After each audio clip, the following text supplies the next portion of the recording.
전두환의 사망을 계기로 5.18 가짜뉴스가 확산될 우려가 커지고 있습니다. 일부 인사는 반성하는 모습은커녕 망언을 일삼고 있습니다. 여수 웅천 부영아파트 분양 전환을 놓고 부영 측과 입주민 간의 갈등이 깊어지고 있습니다. 부영 측이 제시한 분양가가 터무니없다는 내용이 대부분인데 부영아파트 민원은 이번뿐만이 아닙니다. 광양의 한 농촌마을 폐교를 중심으로 체험형 농촌 관광 콘텐츠가 개발되고 있습니다.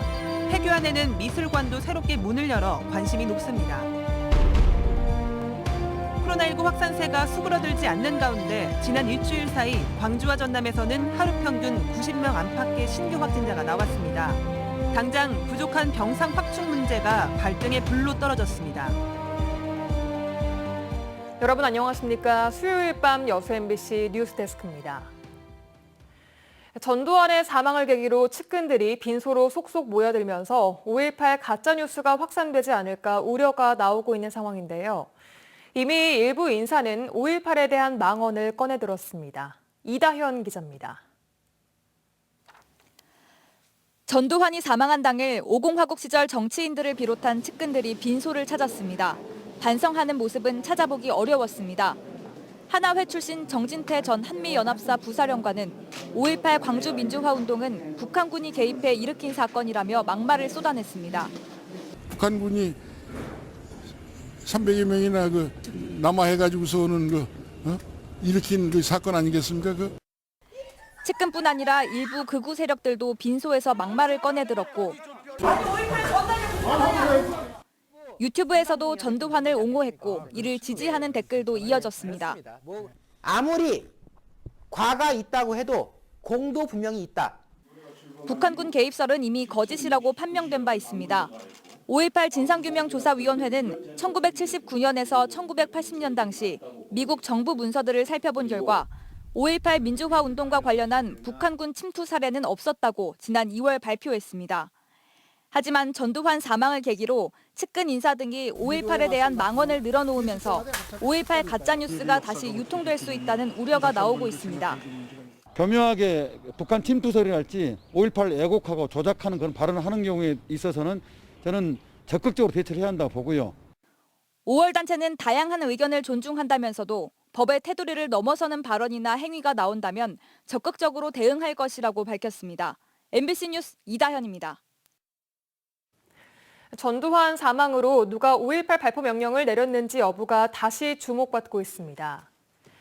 5.18 민주화운동 진상규명조사위원회는 1980년 5.18 당시 광주에 투입된 계엄군들이 발포 명령을 받고 출동했을 가능성이 매우 높다고 보고 관련 정황을 분석하고 있는 것으로 파악됐습니다. 5.18 조사위는 5.18 당시 계엄군의 발표가 우발적인 것이 아니라 이미 발포 명령을 받은 상태에서 광주로 출동했을 가능성이 높다고 보고 빅데이터 분석 기법을 동원해 관련 자료를 조사하고 있습니다. 국가보조금 유용 혐의를 받고 있는 허석 순천시장에 대한 항소심 2차 공판이 어제 오후 광주지방법원에서 열렸습니다. 이번 공판에서 증인으로 출석한 전직 신문사 운영위원 등은 허 시장이 2004년부터 신문사 운영에 관여하지 않았다는 취지로 진술했고 검찰은 이 같은 주장을 뒷받침할 만한 증거를 제시하라며 반대 신문을 이어갔습니다. 허석 시장에 대한 항소심 최종 변론은 다음 달 21일 진행될 예정입니다. 여수 웅천 부영아파트 분양 전환 문제로 부영 측과 입주민 간의 갈등이 어김없이 재현되고 있습니다.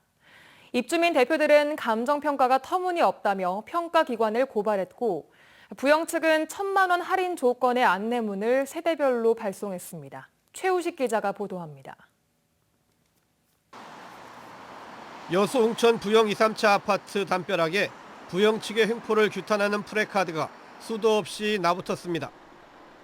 10년 임대 후 분양 전환 아파트는 5년이 지나면 분양이 가능한데 부영 측이 제시한 분양가가 터무니없다는 내용이 대부분입니다.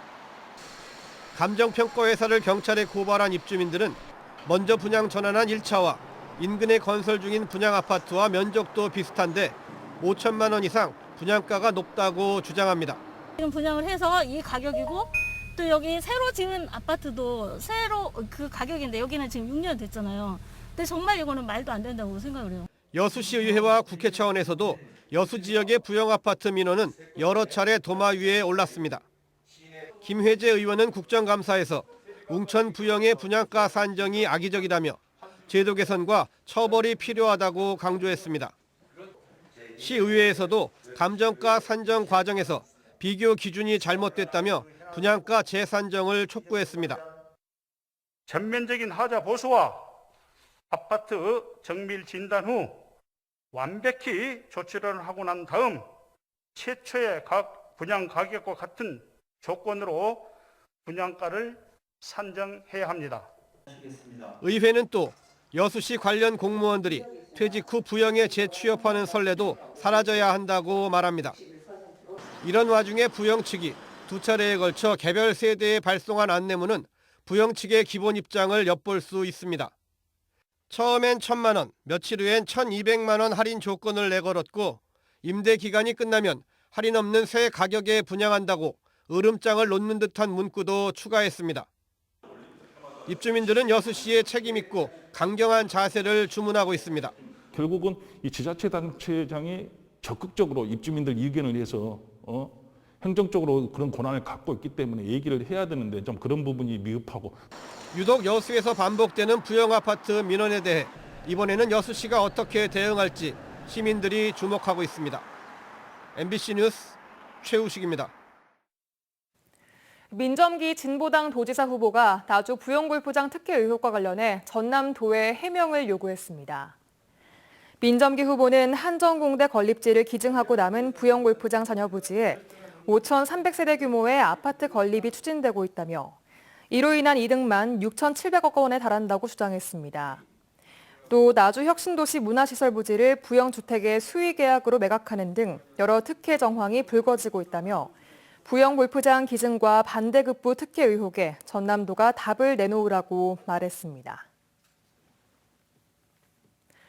코로나19 확산세가 좀처럼 누그러들지 않으면서 지역에서도 재택치료를 받는 확진자가 빠르게 늘고 있습니다. 돌파 감염 사례도 적지 않은데요. 백신 접종을 2차까지 마치고도 감염된 확진자가 광주에서만 700명에 이르고 있습니다. 조현성 기자입니다. 단계적 일상 회복이 시작된 지 4주째. 지난 일주일 사이 광주에서는 하루 평균 50명, 전남에서는 40명 안팎의 신규 확진자가 나왔습니다. 당장 부족한 병상의 확충 문제가 발등에 불러 떨어졌습니다. 광주시와 전라남도가 서둘러 병상 확보에 나서 23일을 기준으로 광주 전남에 남아있는 병상은 700개 남짓입니다. 14개가 남아있는 위중증 환자 병상을 제외하고는 아직 여유가 있지만 보건당국은 증상이 없거나 미미한 특정 확진자들에 대해서는 재택 치료를 받게 하고 있습니다. 이에 따라 지난 22일 8명이었던 재택 치료 확진자가 25명까지 늘었습니다. 상황이 더 악화할 것으로 우려한 선제적인 조치로 보입니다. 전담병원과 생활치료센터에 611병상을 갖추고 있으며 광주와 전라남도가 공동으로 이용하는 근역생활치료센터인 강진인재개발원에 126병상이 이용 가능합니다. 최근 코로나의 확산세는 백신 접종률이 낮은 학교와 유치원, 학원과 어린이집과 같은 교육시설을 중심으로 이어지고 있습니다. 하지만 돌파 감염 사례도 끊이질 않아 광주에서만 백신 접종을 2차까지 마치고도 확진된 경우가 685명에 이르고 있습니다. 접종 완료율이 80%에 이른 상황에서 방역당국은 60세 이상 고령층의 신속한 접종을 위해 예약날 이틀 뒤부터 접종일 지정이 가능하도록 변경했다며 추가 접종에 동참해 줄 것을 당부했습니다. MBC 뉴스 조현성입니다. 지난 10일 국민의힘 윤석열 후보의 목포 만찬 당시 식사비 논란과 관련해 신속한 조사를 촉구하는 목소리가 높아지고 있습니다. 더불어민주당 목포시 지역위원회는 성명을 통해 윤 후보가 식사비를 냈다는 국민의힘 주장은 식당 측이 밝힌 바와 다르다며 기부 행위와 같은 선거 범죄는 엄격히 다뤄져야 하는 만큼 수사당국이 철저하게 조사해야 한다고 촉구했습니다.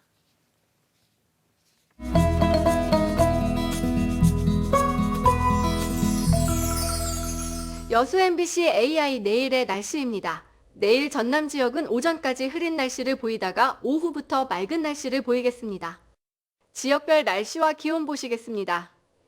여수가 9에서 15도, 순천이 6에서 15도, 광양은 7에서 15도, 고흥은 6에서 15도의 기온 분포를 보이겠습니다. 내일 광주는 7에서 14도, 목포는 10에서 14도를 보이겠습니다. 내일 해상도 오후부터 맑은 날씨를 보이겠습니다. 파도는 남해서부 앞바다에서 0.5에서 1m, 먼바다에서 1에서 2m로 일겠습니다. 이번 주말 동안 곳에 따라 아침 기온이 영하로 떨어지는 반짝 추위가 찾아오겠습니다. 월요일 오후부터 비가 내린 뒤부터는 다시 영상의 아침 기온을 회복하겠습니다. 주말 옷차림 단단히 하셔야겠습니다. 지금까지 AI 날씨였습니다. 광양 지역 한 농촌 마을에 폐교 방치됐던 학교가 체험형 농촌 관광 콘텐츠로 새롭게 거듭나고 있습니다. 최근에 미술관도 새롭게 문을 열어 문화 소외 지역민들을 위한 예술 공간으로 자리매김하고 있습니다. 김주희 기자가 보도합니다. 광양시 진월면의 한 중학교. 이 학교는 지난 2002년 폐교된 이후 10여 년 넘게 방치되어 오다 지난 2018년 농촌체험 휴양마을인 섬진강 끝들마을로 새롭게 탄생했습니다. 섬진강 끝들마을은 캠핑 데크는 물론 숙박시설, 공연무대, 카페테리아 등 다양한 시설을 갖추고 있어 도시민들의 농촌 휴양과 체험 공간, 주민들의 복지 공간으로 각광받고 있습니다. 연간 방문객만 만여 명에 이르고 있습니다. 여기를 찾는 분들에게 휴식 공간, 그리고 주민들한테는 복지 공간으로 조금 활용됐으면 좋겠다 해서 이득보다는 많이 이렇게 돌려주는 쪽으로 이렇게 생각하고 운영을 하려고 노력하고 있습니다.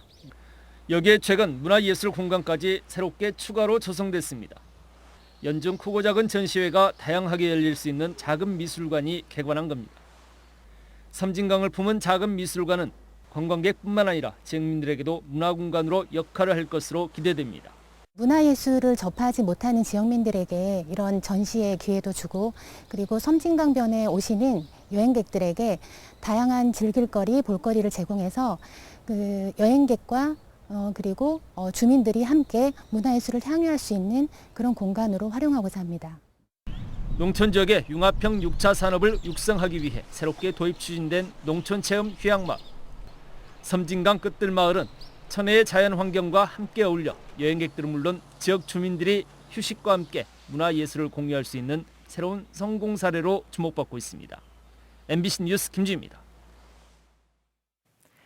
광양시의회가 2021년도 제3회 추경 예산안을 확정했습니다. 광양시의회는 오늘 제305회 정례회 2차 본회의를 열고 각 상임위원회별로 예비심사를 마친 코로나19 극복, 민생 경제 회복 등 분야에 1조 1,538억 원의 제3회 추경 예산안을 의결했습니다. 앞서 시의회 예결특위는 광양시가 요구한 2021년도 제3회 추가 경정 예산안 일반 회계 9,571억여 원 가운데 14억 5천여만 원을 삭감했습니다. 한편 광양시는 시의회에 내년도 본 예산 1조 1,600억여 원을 제출했습니다. 순천 도심 하천과 인접한 주차장에 차량 침수 피해를 막기 위한 알림 시스템이 도입됩니다. 순천시는 내년 상반기까지 사업비 9억 5천만 원을 들여 옥천과 동천 주차장 등 4곳에 침수 위험 알림 시스템을 구축할 계획이라고 밝혔습니다.